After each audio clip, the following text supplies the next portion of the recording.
Hello, good morning everyone. Let's learn English, Tagalog, and Japanese. What is this, Kane? In English? Flower. Flower. One more time. Flower. Oh, very good. How about in Tagalog? Bulaklak. Bulaklak, ang galing. One more time.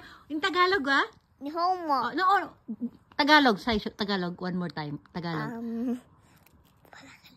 Oh, it's okay. Say it. Bulaklak. Yay, bulaklak. In English, in Japanese, what is this? Hana. Hana. Very good. English wa? English. Flower. Yay! Tagalog. Bulaklak. Yay!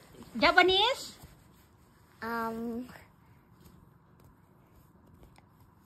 Flower. Han. Hana. Yay!